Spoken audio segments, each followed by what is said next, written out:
Touring cinemas நேயர்களுக்கு வணக்கம். Welcome to the show biodata.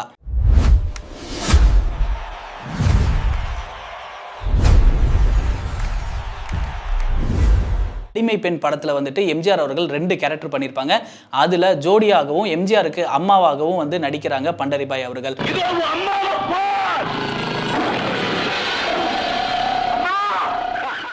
அப்ப இருந்த பெண்கள் மத்தியில மிகப்பெரிய ஒரு வியப்பையும் ஒரு ஆச்சரியத்தையும் ஏற்படுத்துச்சு அப்படின்னே சொல்லலாம். தேச துரோகி, நாட்டை நாசமாக்கியவன், பல்லாயிரம் பேரை கொன்ற கொலையாளி என்று தலைமுறை தலைமுறையாக உங்களுக்கு ஏற்படவிருக்கும் ஆபத்து. பராசக்தி அப்படின்ற படத்து மூலியமா கதாநாயகியா அறிமுகமாகறாங்க பண்டரிபாய் அவர்கள். உன் கண்ணை திறந்தவள் அவள்தான். நீ ஏழையாக ஆக்கப்படாவிட்டால் ஏழை உலகத்தை நினைத்து கூட இருக்க மாட்டாய். இன்னைக்கு நம்ம பயோடேட்டால யாரை பத்தி பார்க்க போறோம் அப்படின்னா ஆக்ட்ரஸ் பண்டரிபாய் அவர்களை பத்தி தான் பார்க்க போறோம். 1928 கர்நாடகால ஒரு பகுதியை சேர்ந்த பத்தக்கல் அப்படின்ற ஒரு கிராமத்துல பிறக்கிறாங்க பண்டரிபாய் அவர்கள். இவங்க அப்பா ரங்காராவ், இவர் வந்து ஒரு ஓவியர். ஸோ இவர் என்ன பண்றாரு அப்படின்னா பண்டரிபாய் அவர்களுக்கு அவங்களோட 10 வயசுல ஒரு கலையை வந்து கற்றுக் கொடுக்குறாங்க, கதா கலாட்சேபம் அப்படின்றது. இப்போ நம்ம ஒரு வழக்காடல சொல்லணும் அப்படின்னா நாடகம் போடுற கலையை கற்றுக் கொடுக்குறாரு. தன்னோட 10 வயசுலேயே கர்நாடகா அதுக்கப்புறம் மராட்டி இந்த 2 லாங்குவேஜ்லையுமே வந்து நாடகம் போடக்கூடிய வல்லவராக வந்து வராங்க பண்டரிபாய் அவர்கள். ஸோ இதுக்கப்புறமே பண்டரிபாய் அவர்கள் எப்போ சினிமாக்குள்ள காலடி எடுத்து வைக்கிறாங்க அப்படின்னா 1943 வாணி அப்படின்ற திரைப்படத்து மூலியமா காலடி எடுத்து வைக்கிறாங்க. இந்த படத்தை தயாரிச்சது ஏவிஎம். இதுலயும் இன்னும் குறிப்பா சொல்லணும் அப்படின்னா இந்த படத்துல ஹீரோவா நடிச்சவர் கன்னட சூப்பர் ஸ்டார் ராஜ்குமார் அவர்கள். அவருடைய முதல் படமும் கூட இந்த வாணி படம் தான். அவருடைய முதல் கதாநாயகியுமே நம்ம பண்டரிபாய் அவர்கள் தான். சரி, கர்நாடகத்துல வந்து நாடகம் அதுக்கப்புறமே வந்துட்டு சினிமா அப்படின்னு வந்து என்டர் ஆயிட்டாங்க. இவங்களுக்கு தமிழ்ல என்டர் ஆகணும் அப்படின்ற ஒரு ஆர்வம் வந்து இருக்கு. அதுக்காக என்ன பண்றாங்க அப்படின்னா இவங்களுக்கு ஆக்சுவலா வந்து தமிழ் தெரியாது. இங்க இருக்கக்கூடிய சகசர நாமம் அப்படின்ற ஒரு டிராமா குரூப்ல வந்து சேர்றாங்க. சேர்ந்தது மட்டுமே இல்லாம நாடகமும் வந்து கத்துக்கிறாங்க. அதே மாதிரி தமிழும் கத்துக்கிறாங்க. தமிழும் தெளிவா பேச ஆரம்பிக்கிறாங்க பண்டரிபாய் அவர்கள். இதுக்கப்புறமே தமிழ் சினிமாக்குள்ள எப்படி வராங்க பண்டரிபாய் அப்படின்னா 1944 தியாகராஜ பாகவதர் நடிச்சு கிட்டத்தட்ட 1 வருஷத்துக்கு மேல ஓடின படம் அப்படின்னா ஹரிதாஸ். இந்த படத்துல சிறு வேடத்துல வந்து அறிமுகமாயிருப்பாங்க பண்டரிபாய் அவர்கள். இதுதான் அவங்க அறிமுகமான தமிழ் முதல் படம். ஸோ இதுல வந்து என்ன கேரக்டர்ல நடிச்சிருப்பாங்க அப்படின்னா வாழ்வில் ஒரு திருநாள் அப்படின்ற ஒரு பாட்டை பாடிட்டே தியாகராஜ பாகவதர் என்ன பண்ணுவார் அப்படின்னா குதிரையில பெண்களை வம்பிழுக்கிற மாதிரியான ஒரு காட்சியில் அப்படி வருவாரு. அவருக்கு முன்னாடி ஓடி போய் அவரை கண்ணடிச்சு சுண்டி இழுக்கிற ஒரு கதாபாத்திரத்துல நடிச்சிருப்பாங்க பண்டரிபாய் அவர்கள்.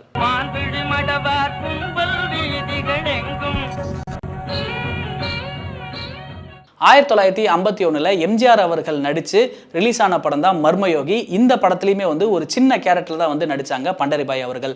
இதுக்கப்புறம் தான் தமிழ் சினிமாவில் அவங்கள புரட்டி போடுற அளவுக்கு வந்து ஒரு மாற்றம் வந்து நடக்குது. 1952 பராசக்தி அப்படின்ற படத்து மூலியமா கதாநாயகியா அறிமுகமாகறாங்க பண்டரிபாய் அவர்கள். உன் கண்ணை திறந்தவள் அவள்தான்.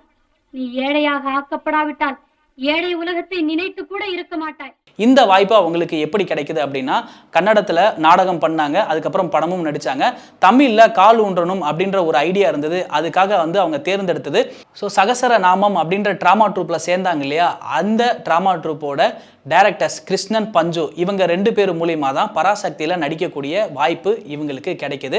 அந்த படத்தில் சூப்பராக தமிழ் பேசி நடிக்கிறாங்க பண்டரிபாய். கலைஞரோட வசனத்தை வந்து அவ்வளோ அழகாக வந்து பேசுகிறாங்க. இவங்களுக்கு தேன்மொழியால் அப்படின்ற பட்டமும் இந்த படத்தில் இருந்து தான் கிடைக்குது. இதுக்கப்புறமே பண்டரிபாய் அவர்களுக்கு மிகப்பெரிய பேரை வாங்கி கொடுக்குற படம் எது அப்படின்னா 1954 வீணை பாலச்சந்தர் அவர்களோட டைரக்ஷன்ல சிவாஜி அவர்கள் நடித்து வெளியான படம் அந்த நாள். இந்த படத்தில் சிவாஜிக்கு கதாநாயகியாக வந்து நடிக்கிறாங்க. இதை தொடர்ந்து கிளைமேக்ஸ் காட்சி தான் ரொம்ப பேசும் பொருளாக ஆகுது. ஏன்னா நாட்டுக்காக துரோகம் பண்ணக்கூடிய சிவாஜி அவர்களை சுட்டு கொள்ற மாதிரியான ஒரு கிளைமேக்ஸ் இருந்தது. அப்போ இருந்த பெண்கள் மத்தியில் மிகப்பெரிய ஒரு வியப்பையும் ஒரு ஆச்சரியத்தையும் ஏற்படுத்துச்சு அப்படின்னே சொல்லலாம். தேச துரோகி, நாட்டை நாசமாக்கியவன், பல்லாயிரம் பேரை கொன்ற கொலையாளி என்று தலைமுறை தலைமுறையாக உங்களுக்கு ஏற்படவிருக்கும் ஆபத்து. 1951 எம்ஜிஆர் அவர்களோட மர்மயோகி படத்தில் சின்னதாக ஒரு கேரக்டரில் வந்திருந்தாங்க இல்லையா பண்டரிபாய். ஸோ இதை தொடர்ந்து 1969 அடிமை பெண் படத்தில் வந்துட்டு எம்ஜிஆர் அவர்கள் 2 கேரக்டர் பண்ணியிருப்பாங்க. அதில் ஜோடியாகவும் எம்ஜிஆருக்கு அம்மாவாகவும் வந்து நடிக்கிறாங்க பண்டரிபாய் அவர்கள்.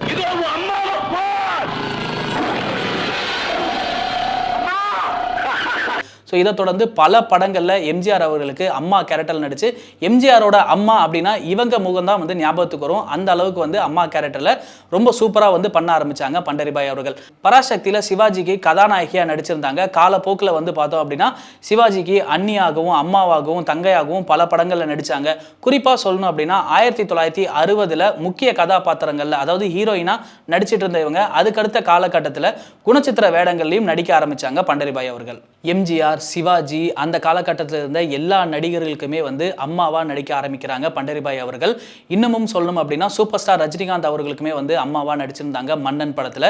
மன்னன் படத்தில் அவங்க இந்த ஒரு ஒத்த கையை இப்படி வச்சுக்கிட்டு அம்மா என்று அழைக்காத உயிர் இல்லையே அப்படின்ற இந்த பாடல், இந்த ஒரு விஷுவல் இன்னுமே இந்த பாட்டுக்கு நிகரான இன்னொரு பர்ஃபார்மன்ஸான பாடலும் விஷுவலும் வரல அப்படின்னு தான் வந்து சொல்லணும். அந்த அளவுக்கு அவங்களோட பர்ஃபார்மன்ஸ் அந்த பாட்டிலையும் சரி அந்த படத்துலையும் சரி அவ்வளவு சிறப்பாக இருக்கும். அதை வர்ணிக்க வார்த்தையே இல்லை அப்படின்னு தான் வந்து சொல்லணும். பண்டரிபாய் அவர்களோட இறுதி காலம் வந்து எப்படி முடிஞ்சது அப்படின்னா சோகத்திலையும் சோகமாக தான் வந்து முடிஞ்சதுன்னு எல்லாருமே வந்து சொல்லுவாங்க. ஏன்னா அப்படிதான் அவங்களோட இறுதி காலமும் இருந்தது. அவங்க ஒரு விழாவுக்காக வந்து வேலூர் வழியாக போயிட்டு இருந்தாங்க. அப்போ அந்த கார் விபத்துக்குள்ளாச்சு. அவங்களோட ஒத்த கையவும் வந்து இழக்க வேண்டிய கட்டாயமும் இருந்தது. இதை தொடர்ந்து அவங்களோட 73வது வயசுல ஜனவரி மாதம் 2003 உயிரிழக்கிறாங்க. பண்டரிபாய் அவர்கள் கிட்டத்தட்ட ஆல் லாங்குவேஜஸ்லையும் கால்குலேட் பண்ணும்போது 1200 படங்கள்லேருந்து 1500 படங்களுக்கு மேலே நடிச்சிருக்காங்க. பண்டரிபாய் அவர்களோட கடைசி படம் அப்படின்னா ஜெய்ஹிந்த் படம் அப்படின்னு சொல்லலாம். 1965 பண்டரிபாய் அவர்களுக்கு தமிழக அரசாங்கம் கலைமாமணி விருதும் கொடுக்குறாங்க. அவங்களோட ஆரம்ப காலகட்டத்தை தன்னோட குடும்பத்துக்காகவும் தங்கைக்காகவும் நிறைய அர்ப்பணிக்கிறாங்க. டிஆர் மகாலிங்கம் அவங்களோட மாலையிட்டை மங்கை படத்தில் வந்துட்டு செந்தமிழ் தேன்மொழியாய் பாட்டில் மைனாவதி அப்படின்றவங்க வந்து ஆடிருப்பாங்க. அவங்க தான் இவங்களோட தங்கை அப்படின்னே வந்து சொல்லலாம். ரொம்ப ரேட்டரா ராமாராவ் அப்படின்றவங்களை வந்து கல்யாணம் பண்ணிக்கிறாங்க. இவங்களுக்கு குழந்தைகளே கிடையாது. 2 பசங்களை வந்து தத்தெடுத்து வளர்த்துறாங்க பண்டரிபாய் அவர்கள். ஏவிஎம்முக்கும் இவங்களுக்கும் இருந்த பந்தத்தை பற்றி சொல்லணும் அப்படின்னா ஏவிஎம் தயாரித்த படங்கள் மூலியமாக தான் இவங்க திரையுலகத்துக்கே வந்து அறிமுகமானாங்க. வேதாள உலகம் அப்படின்ற படத்தில் காளியா தோன்றி அசத்தி இருப்பாங்க பண்டரிபாய் அவர்கள். வைஜெயந்தி மாலா கதாநாயகியாக அறிமுகமான படம் வந்து வாழ்க்கை. தமிழில் இந்த படத்தில் 2வது கதாநாயகியாக வந்து ஏவிஎம் இவங்களை அப்ரோச் பண்ணும்போது அப்போ இவங்களுக்கு தமிழில் சரிவர வந்து பேச முடியல. அதனால் அந்த படம் வாய்ப்பு கை நழுவி போகுது. அதே படத்தை ஜீவிதம் அப்படின்ற டைட்டில் மூலியமாக வந்துட்டு மறுபடியும் எடுக்கிறாங்க. அந்த படத்தில் 2வது கதாநாயகியாக நடிக்கிறாங்க பண்டரிபாய் அவர்கள். ஸோ ஏவிஎம் எடுத்த பல படங்களில் பண்டரிபாய் அவர்கள் வந்து நடிச்சிருக்காங்க. இன்னும் குறிப்பாக சொல்லணும் அப்படின்னா அவங்க மறைவுக்கு பின்னாடி அவங்களை எடுத்துகிட்டு போகும்போது ஸோ ஏவிஎம்க்கு இருக்கக்கூடிய பின்னாடி இருக்க மைதானத்திலாம் இவங்களை தகனம் வந்து செஞ்சாங்க. ஏவிஎம்முக்கும் இவங்களுக்கும் இருக்கக்கூடிய பந்தம் பற்றி சொல்லணும் அப்படின்னா அலாதியானது. மக்கள் திலகம் எம்ஜிஆர் ஆகட்டும், நடிப்பு திலகம் சிவாஜி கணேசன் அவர்கள் ஆகட்டும், இவங்க 2 பேருமே பண்டரிபாய் மீது அவ்வளோ அன்பு கடந்த பாசம் வந்து வச்சிருந்தாங்க அப்படின்னு தான் சொல்லணும். குறிப்பாக சொல்லணும் அப்படின்னா சிவாஜி கணேசன் அவர்கள் இவங்களை தங்கச்சிமா அப்படின்னு தான் வந்து அழைப்பாங்க. இதுக்கு என்ன காரணம் அப்படின்னா சேவ சங்கமா அப்படின்ற ஒரு நாடக குரூப்ல கண்கள் அப்படின்ற ஒரு தலைப்பில் நாடகம் வந்து நடக்கும். இந்த நாடகத்தில் சிவாஜி அவர்களும் பண்டரிபாய் அவர்களும் வந்து அண்ணன் தங்கச்சியா உருக்கமாக நடிக்கும் போது சிவாஜி அவர்கள் இவங்களை தங்கச்சியாவே பார்க்க ஆரம்பிச்சிட்டாங்க. அப்பையிலிருந்து தான் வந்து தங்கச்சிமா அப்படின்னு பண்டரிபாய் அவர்களை அன்போடு அழைப்பாராம். சூப்பர் ஸ்டார் ரஜினிகாந்த் அவர்களை பற்றி பண்டரிபாய் அவர்கள் ஒரு நேர்காணலில் சொல்லும்போது விபத்தில் சிக்கி தவிக்கும் போது என்னோட கையை இழக்க வேண்டிய நேரம் வந்தது. அப்போ எனக்கு உறுதுணையாக இருந்தது ரஜினிகாந்த் அவர்கள் மட்டும்தான். மன்னன் படத்தில் ரஜினிகாந்துக்கு அம்மாவாக நடிச்சிருந்தேன். ஸோ ஆனால் எனக்கு ஆக்சிடென்ட் ஆகி நான் ஆஸ்பத்திரியில் இருக்கும்போது எனக்கு ஒரு தாயாக இருந்தவர் தான் ரஜினி. அவருடைய உதவி 7 ஜென்மத்துக்கும் என்னால் மறக்க முடியாது அப்படின்னு ஒரு பேட்டியில் குறிப்பிட்டிருந்தாங்க பண்டரிபாய் அவர்கள். ஸோ இதை தொடர்ந்து ஸ்ரீ பாண்டுரங்கா அப்படின்ற ஒரு ஃபிலிம் ப்ரொடக்ஷனை ஆரம்பிக்கிறாங்க பண்டரிபாய் அவர்கள். இதில் பல கன்னட படங்களை வந்து தயாரிச்சிருக்காங்க. இன்னும் குறிப்பாக சொல்லணும் அப்படின்னா அனுராதா அப்படின்ற ஒரு படம் இவங்க தயாரிச்சதுக்காக ஜனாதிபதி விருதுமே இவங்களுக்கு கிடைக்குது. தமிழ், தெலுங்கு, மலையாளம், கன்னடம் இந்த மாதிரி பல மொழிகளில் 1000 படங்களுக்கு மேலே நடித்த பண்டரிபாய் அவர்கள் ஸோ இப்போ வரைக்குமே தமிழ் சினிமா ரசிகர்களிடையே நீங்கா இடம் பிடிச்சு வாழ்ந்துக்கிட்டு தான் இருக்காங்க. அப்படிப்பட்ட பண்டரிபாய் அவர்களை இந்த பயோடேட்டா மூலியமாக நினைவு கூறுறதுல டூரிங் டாக்கீஸ் பெருமை கொள்ளுது.